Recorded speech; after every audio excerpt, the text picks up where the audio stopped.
তো দেখো আমাদের কি শ্রেণীবিন্যাসের বিভিন্ন ধাপ নিয়ে আজকে পড়াশোনা করবো। তো এখানে হুম। বলছে কি যে শ্রেণীবিন্যাসের প্রতি ধাপে তার আগের ধাপের বৈশিষ্ট্যগুলোর সাথে নতুন বৈশিষ্ট্য যোগ হয়। আর যত উপরের ধাপ তত অন্তর্ভুক্ত বৈশিষ্ট্যের সংখ্যা তত কম এবং অন্তর্ভুক্ত জীবের সংখ্যা তত বেশি হবে।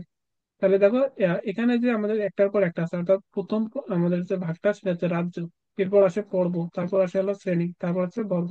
তো এই প্রথমে যে ইয়েটা আছে উপরে যেটা থাকবে এটা হচ্ছে কি বলছে যে অন্তর্ভুক্ত জীবের রাজ্য। সংখ্যা তত বেশি হবে।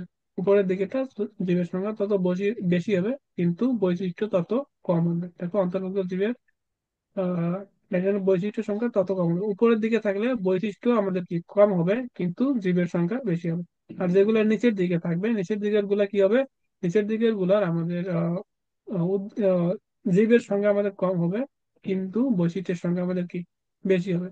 তো বেশি জাস্ট হবে মানে এতটুকু বলছে। একদম স্পেসিফিক হতে শুরু করবে, মানে একদম স্পেসিফিক হতে শুরু করবে।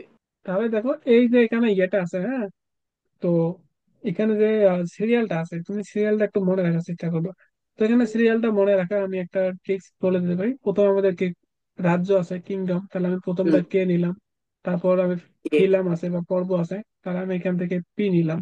তারপর এখান থেকে ক্লাস আছে, তাহলে এখান থেকে সি নিলাম। তারপর অর্ডার আছে, ও নিলাম। তারপর এফ নিলাম। তারপর কি নিলাম, জি নিলাম। তারপর এস নিলাম। তাহলে দেখো কেপি, সিও, এফ, এস, জি, এস। তাহলে এরকম এই লাইনটা যদি মুখস্থ রাখতে পারো এতটুকু, তাহলে তুমি ইজিলি কিন্তু পেয়ে যাবে। ঠিক আছে। তো তুমি প্রথম অক্ষরটা করে একটু মনে রাখবা, যাতে তুমি এই পরে যে কোনটার পর কোনটা সেই সিরিয়ালটা বলতে পারো। ঠিক আছে, তাহলে আমাদের এটা গেল। তাহলে এখানে বলছে কি দেখো যে উপরের ধাপ যেন একটি সেট, আর নিচের ধাপ হলো তার উপসেট। আমরা উপসেট নিয়ে মনে হয় পড়াশোনা করছিলাম নাকি করি নাই, সেট নিয়ে পড়াশোনা করি নাই আমরা।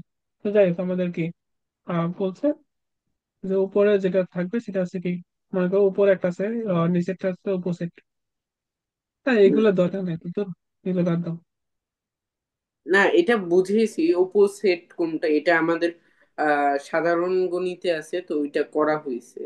তারপর এখানে আরেকটা এমসিকিউ আসতে পারে যে শ্রেণীবিন্যাসের এই পদ্ধতিকে বলা হয় নেস্টেড হায়ারার্কি। তো পরীক্ষা আসতে পারে যে নেস্টেড হায়ারার্কির পর্বগুলো লেখো, তাহলে ওই যে উপরে যে তুমি লিস্টটা দেখলা ওই লিস্টটা আমাদের লিখতে হবে। অনেক সময় পুনরাবৃত্তি এড়ানোর জন্য আগের ধাপের যেসব বৈশিষ্ট্য পরের ধাপে থাকে সেগুলো উচ্চ রাখা হয়। আহ সেভাবে লিখলে মানুষ শ্রেণীবিন্যাস অর্থাৎ যে এখন আমরা মানুষের অর্থাৎ হোমোসাপিয়েন্স এর যে পর্বগুলা কোনটার নাম কি এখন আমরা সেটা দেখবো। তো এখানে দেখো আমাদের কিংডম, মানুষের কিংডম কি, মানুষের কিংডম হচ্ছে এনিমেলিয়া, যেটা আমরা এর আগে পড়ছিলাম আর কি। কারণ কি, কারণ হলো এরা সুকেন্দ্রিক কোষ বিশিষ্ট বহুকোষী পরজীবী এবং জটিল টিস্যুতন্ত্র আছে। এই বৈশিষ্ট্যগুলো হুম। যদি থাকে তাহলে সেটাকে আমরা বলি এনিমেলিয়া। তো মানুষের মধ্যে এই অ্যানিমেল। বৈশিষ্ট্যগুলো অবশ্যই আছে, এই জন্য এটা হচ্ছে আমাদের কি অ্যানিমেলিয়া রাজ্যের একটা অংশ। তারপর ফিলাম বা পর্ব যদি আমরা দেখতে যাই, এটা হচ্ছে কি কর্ডেটা পর্ব প্রাণী। কারণ কি, কারণ হলো এরা একসময় নটকট থাকে, আহ নটকট থাকে। এরপর কি শ্রেণী, কি শ্রেণী হচ্ছে আমাদের কি ম্যামেলিয়া। কারণ হলো যে বাচ্চাকে বুকের দুধ খাওয়ায় এবং লোম এবং চুল আছে। তাহলে বাচ্চাকে দুধ খাওয়ায় এবং লোম আর চুল থাকে, এগুলো কিসের অংশ, আমাদের ম্যামেলিয়া যে বৈশিষ্ট্য আছে তার একটা অংশ। তো এরকম করে তুমি এখানে পরবর্তী যে জিনিসগুলো আছে, হ্যাঁ, তো কোনটা আর কি সবগুলা মনে রাখতে হবে। যেটা কোন বর্গ, তোমাকে এখানে পরীক্ষা আসতে পারে কি যে মানুষ কোন বর্গের অন্তর্ভুক্ত, তাহলে বলতে হবে কি প্রাইমেট বর্গের। এখন যদি বলে যে মানুষ বা হোমোসাপিয়েন্স কোন আহ, গোত্রের অন্তর্ভুক্ত, তাহলে আমাদের বলতে হবে কি হোমিনিডি। তাহলে এরকম করে আমাদের কি সবগুলা সবগুলা ভালোভাবে মনে রাখতে হবে। তাহলে যদি বলে গণ, তাহলে গণ হচ্ছে হোমো, আর প্রজাতি হচ্ছে সাপিয়েন্স। তাহলে মোট নামটা আছে কি আমাদের হোমো সাপিয়েন্স।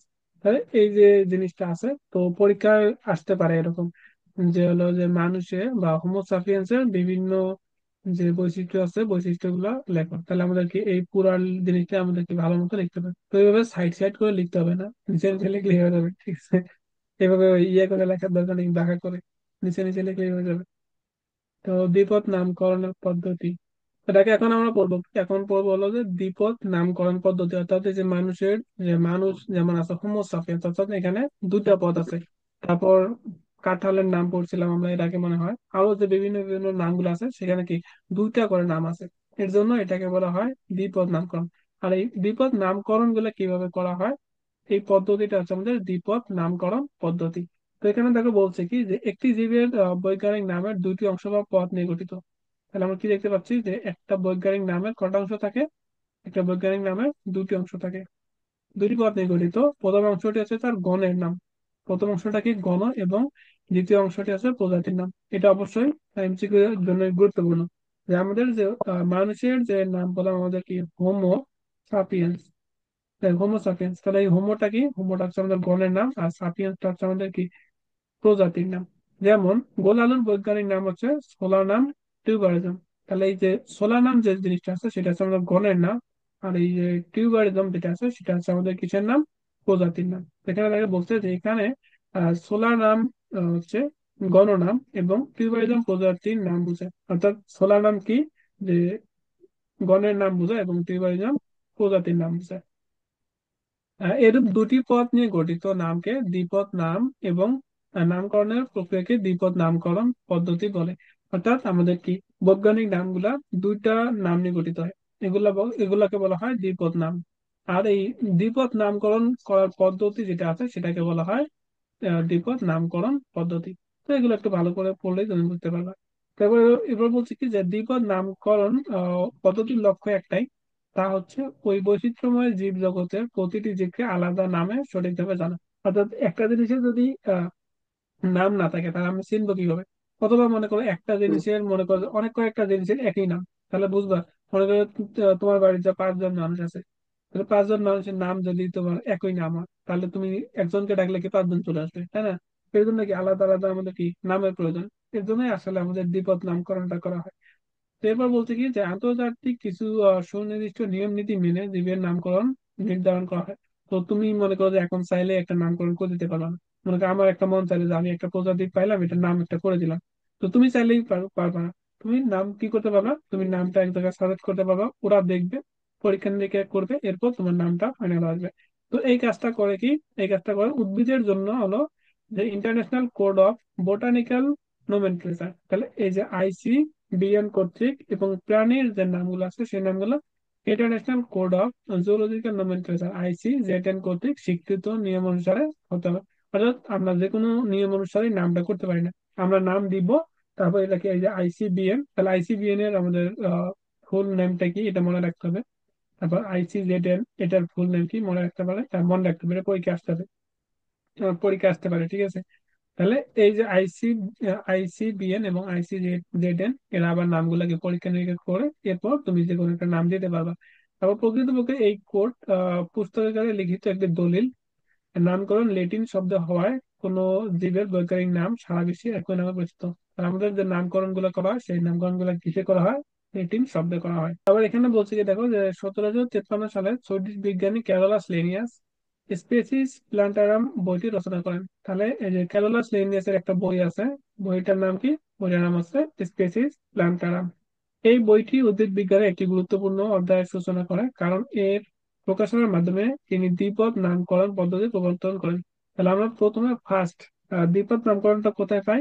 এটা হলো ক্যারোলাস লিনিয়াসের যে বইটা আছে স্পেসিস প্ল্যান্টারাম, সেখান থেকে আমাদেরকে এই দ্বিপদ নামকরণটা পাই। এবং গণ এবং প্রজাতির সংজ্ঞা দেন। তিনি প্রথম এই গ্রন্থে জীবের শ্রেণী বর্গ, তারপর হচ্ছে গণ প্রজাতি ধাপগুলো ব্যবহার করেন। লিনিয়াসের এই দ্বিপদ নামকরণ পদ্ধতি নিঃসন্দেহে একটি চমৎকার উদ্ভাবন। এই পদ্ধতি অনুযায়ী জীবের প্রতিটি জীবের এই নামকরণের যে কিভাবে পদ্ধতিগুলো আছে, তো এই পদ্ধতিগুলো আমরা আজকে না পড়ি, এই পদ্ধতি কয়েকটা আছে, এগুলো ভালো করে তোমাকে বুঝাইতে হবে। তো আজকে এতটুকু থাকলো, এর আগের গুলো পড়ো, আমরা নামকরণ পদ্ধতিটা লাস্টের দিন পড়বো, ঠিক আছে? লাস্টের দিন এই অধ্যায় শেষ হয়ে যাবে।